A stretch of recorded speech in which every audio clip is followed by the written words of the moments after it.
महर्षि रमण से सत्संग के लिए कई साधक आश्रम में आते थे। वो अपने प्रश्न करते थे, महर्षि उनका समाधान देते थे। एक साधक ने एक बार प्रश्न किया कि महर्षि, जगत के क्लेशों से मुक्त होने का क्या कोई भी उपाय नहीं है? तब महर्षि ने कहा, एक ही उपाय है, वह यह है कि किसी भी स्थिति में निज आत्मा को ओझल न होने दिया जाए। जगत के सर्व क्लेशों का उपचार है मैं की खोज, को हम का विचार, यही परम आनंद है। महर्षि, सांसारिक कर्म तथा ध्यान में वास्तविक अंतर क्या है? कोई अंतर नहीं है। इसे उसी प्रकार जानो जिस प्रकार किसी वस्तु का दो विभिन्न भाषाओं में भिन्न भिन्न नामकरण किया जाए। कौवे के दो चक्षु हैं, किंतु पुतली एक ही है, जिसे वह इच्छानुसार इस अथवा उस आंख में घुमाता रहता है। हाथी की सूंड श्वास लेने तथा जल पीने के दोनों कार्य करती है। सर्प एक ही इंद्रिय से देखता भी है तथा श्रवण भी करता है। इसी तरह कर्म और ध्यान एक ही है, वास्तव में इनमें कोई अंतर नहीं है। महर्षि, क्या ध्यान के समय दृष्टि मूंदने या खोलने से कोई अंतर पड़ता है? दीवार से दूर खड़े होकर उस पर गेंद से प्रहार करने पर गेंद उछलकर तुम्हारे पास आ जाती है। तुम दीवार के समीप खड़े रहो तो गेंद उछलकर तुमसे दूर चली जाती है। दृष्टि मूंद लेने पर भी मन विचारों का अनुगमन तो करता ही है।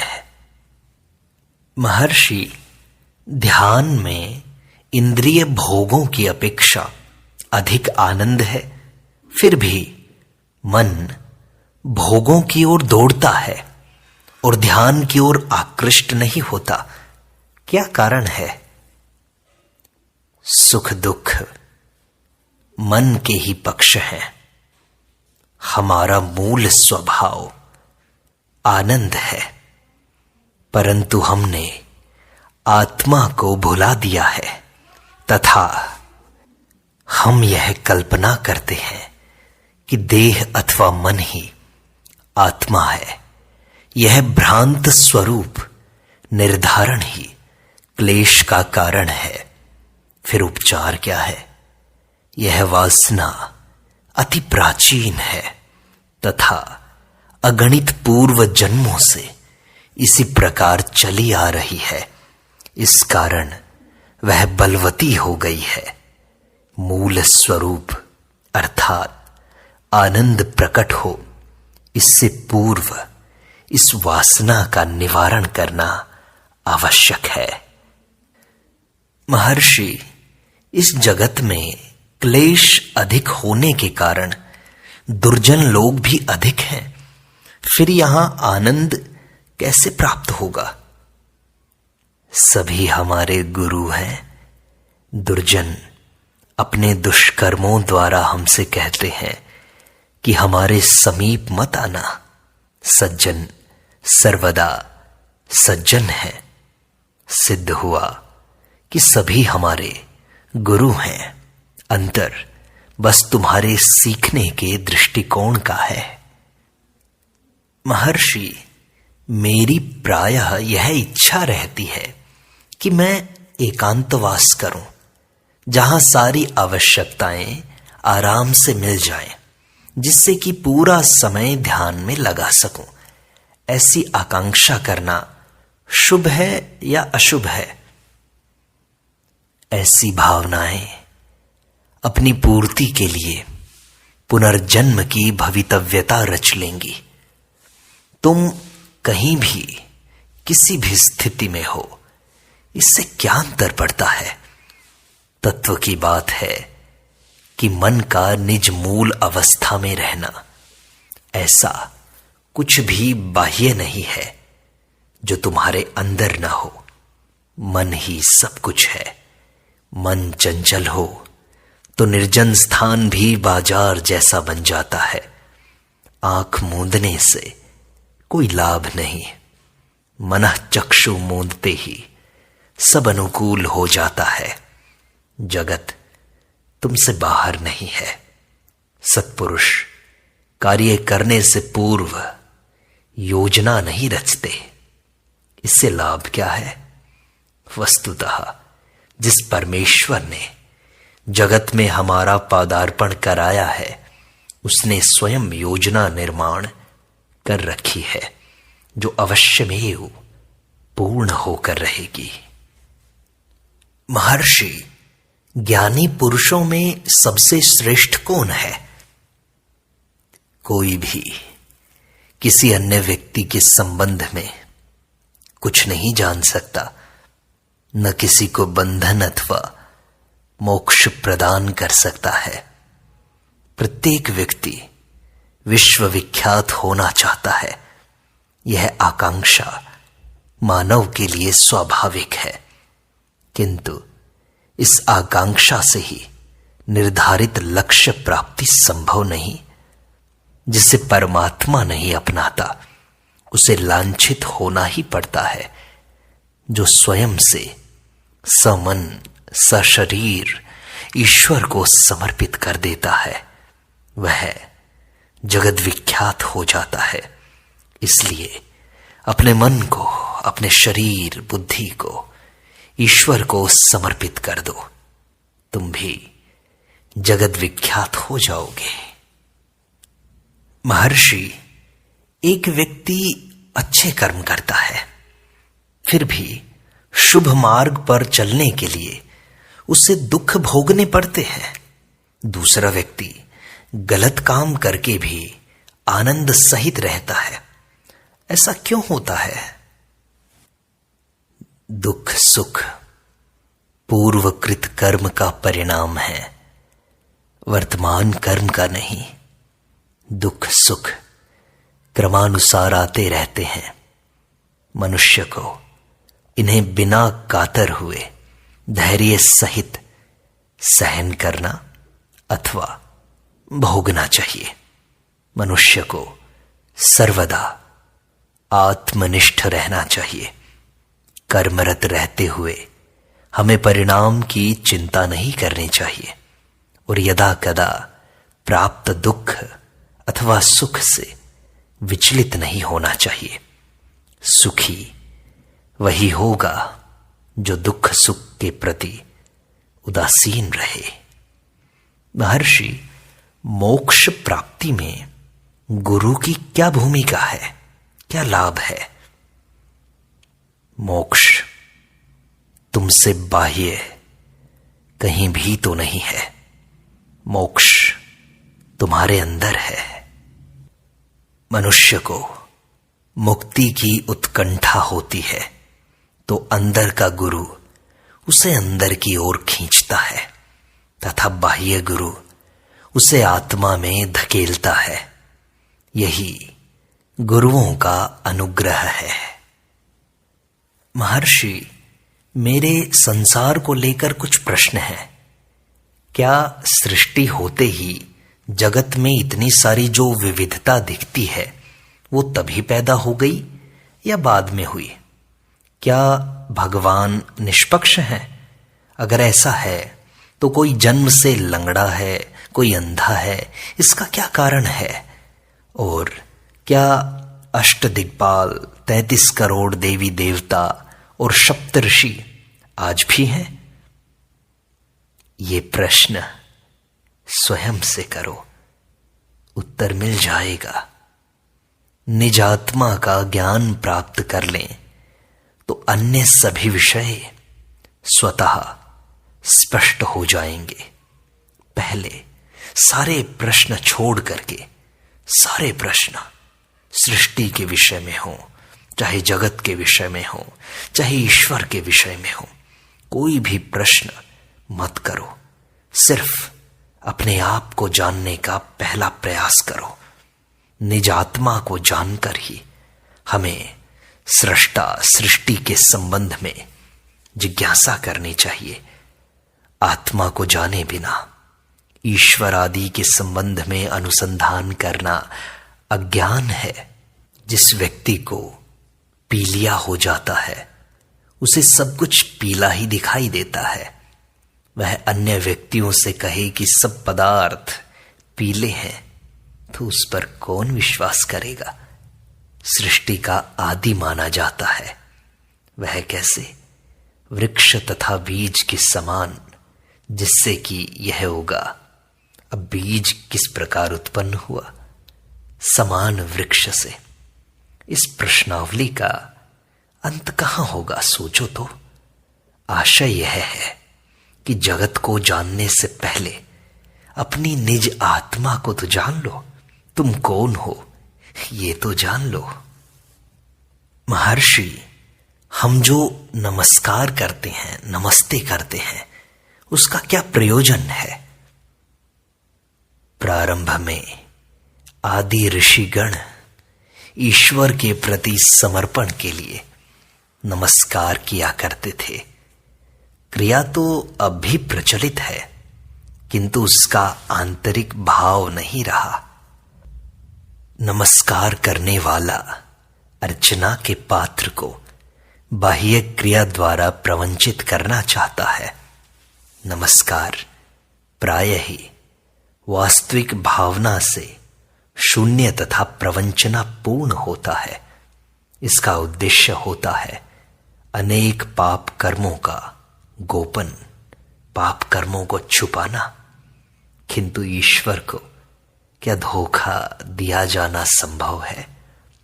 मनुष्य सोचता है कि ईश्वर ने नमस्कार स्वीकार कर लिया है तथा वह अपना जीवन पूर्ववत यापन करने के लिए स्वतंत्र है। ऐसे व्यक्तियों की यहां आने की क्या आवश्यकता? मैं ऐसे नमस्कारों से संतुष्ट नहीं होता। मनुष्य को मेरे समक्ष साष्टांग दंडवत प्रणाम करने की बजाय अपने मन को निर्मल रखना चाहिए। ऐसी क्रियाओं से मैं प्रवंचित नहीं होता। महर्षि, लोग ऐसा कहते हैं कि आत्मविद्या, आत्मज्ञान सबसे सरल है। ऐसा क्यों? अन्य विद्या हेतु ज्ञाता, ज्ञान तथा ज्ञेय, इन तीनों की आवश्यकता है, जबकि आत्मविद्या के लिए यह सब वांछित नहीं। यह आत्मा है। क्या इससे अधिक कोई अन्य वस्तु स्पष्ट हो सकती है? इस कारण यह सबसे सरल है। तुम्हें केवल कोहम, इस पर विचार मात्र करना है। मनुष्य का सच्चा नाम मुक्ति है। महर्षि, हम लोग अपने पूर्व जन्म में क्या थे? हमें अपने पूर्व जन्म का ज्ञान क्यों नहीं होता? करुणामय प्रभु ने लोगों से यह जानकारी गोपनीय रखी। लोगों को यदि ज्ञान हो जाए कि वे पुण्यवान थे, तो वे अहंकार करने लगेंगे। इसके विपरीत यदि उन्हें ज्ञान हो जाए कि वे दरिद्र थे, तो वे निराश हो जाएंगे। दोनों ही स्थितियां अवांछनीय हैं। मनुष्य बस आत्मा को जान ले, इतना ही पर्याप्त है। जिस प्रकार सागर में जल उड़ेल देने के पश्चात नदी प्रवाहित नहीं होती रहती, इसी प्रकार मनुष्य भी आत्मलीन होने के पश्चात सारी क्रियाओं का परित्याग कर देता है। महर्षि, अनेक लोग ध्यान करने के लिए कहते हैं कि भ्रिकुटी के मध्य में ध्यान करो। क्या ये ठीक है? प्रत्येक को यह बोध है कि मैं हूं। इस बोध को विस्मृत करके मनुष्य ईश्वर की खोज में भटकता है। भ्रू मध्य में ध्यान एकाग्र करने से लाभ क्या है? यह कहना केवल मूढ़ता है कि ईश्वर भ्रू मध्य में स्थित है। ऐसे निर्देशों का लक्ष्य मन को एकाग्र कराने में उसकी सहायता मात्र करना है। यह हठयोग द्वारा मनोनिरोध का एक साधन है। मन को हठपूर्वक एक दिशा में प्रवृत्त कर दिया जाता है। इससे निदिध्यासन में सहायता मिलती है। किंतु साक्षात्कार का सर्वोत्तम साधन है कोहम, इसका विचार करना। वर्तमान क्लेश मन को ही है तथा मन द्वारा ही इसका निवारण संभव है। महर्षि, क्या आहार के संबंध में प्रतिबंधों का पालन करना आवश्यक है? हां, तुम सात्विक और मिताहार कर सकते हो। महर्षि, अनेक आसनों का उल्लेख है, उनमें श्रेष्ठ कौन सा है? निदिध्यासन सर्वोत्कृष्ट है। अपने अंदर झांकना, अपने बारे में चिंतन करना, मैं की खोज करना, इसे निदिध्यासन कहते हैं। यही सबसे श्रेष्ठ है। महर्षि, जीवन का उद्देश्य क्या है? जीवन का उद्देश्य जानने का प्रयास भी पूर्व जन्मों के शुभ कर्मों का परिणाम है। जो ऐसे ज्ञान को अर्जन करने में प्रवृत्त नहीं है, वे अपना जीवन व्यर्थ गवा रहे हैं। महर्षि, मन का स्वरूप क्या है और अरूप क्या है? सुषुप्ति से जागृत होने पर एक ज्योति प्रकट होती है, जो महत्तत्व में से निकलकर आती आत्म ज्योति है। इसे ही विराट चेतना कहा गया है। यह अरूप है। ज्योति अहंकार पर पड़कर परावर्तित होती है, तब देह तथा जगत भासित होते हैं। यह मन का स्वरूप है। वस्तुएं इस चेतना के परावर्तित प्रकाश में भासित होती है। इसे ही ज्योति कहा है। महर्षि, ऐसा कहते हैं कि एक बार आत्म साक्षात्कार कर लेने पर भी मनुष्य वासनाओं से मुक्त नहीं होता। ऐसा क्यों है? तो साक्षात्कार क्या है? और क्या ज्ञानी को भी ऐसा ही साक्षात्कार होता है? तो परिणाम भिन्न क्यों होते हैं? अनुभव एक ही है। जाने अनजाने प्रत्येक व्यक्ति आत्मा का अनुभव करता है। अज्ञानी का अनुभव वासनाओं से आच्छादित है, जबकि ज्ञानी का अनुभव आच्छादित नहीं है। अस्तु, ज्ञानी का आत्मानुभव स्पष्ट है, स्थायी है। साधक चिरकालीन साधना द्वारा सत्य की झलक पा सकता है। वर्तमान में यह अनुभव स्पष्ट भी हो सकता है, तथापि पुरानी वासनाएं विक्षेप उत्पन्न करेंगी तथा उसका अनुभव लाभकारी नहीं रहेगा। ऐसे साधक को मनन तथा निदिध्यासन पर आरूढ़ रहना चाहिए, जिससे सारी बाधाएं निर्मल हो सकें।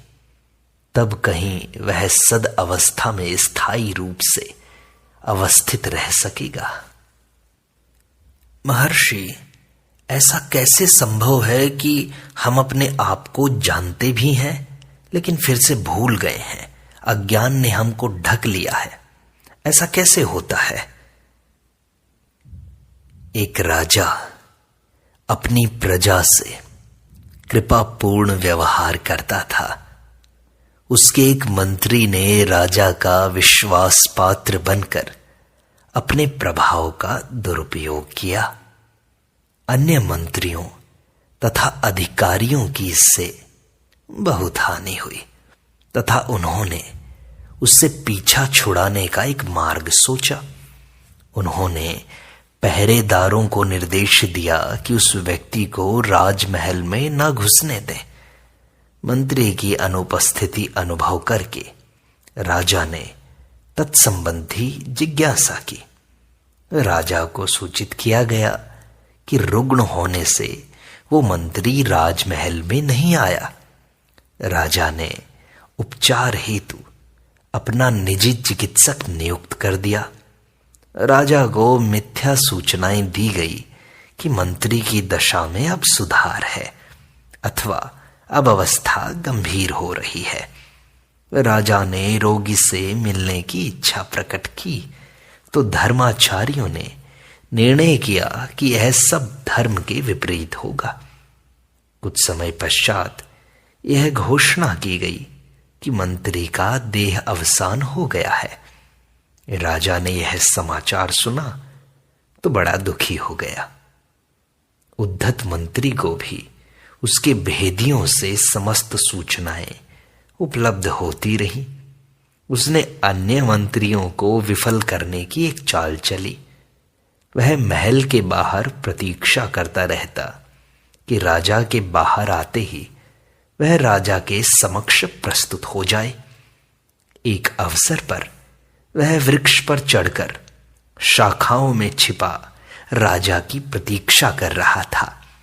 राजा उस रात में पालकी में बैठकर महल से बाहर आया।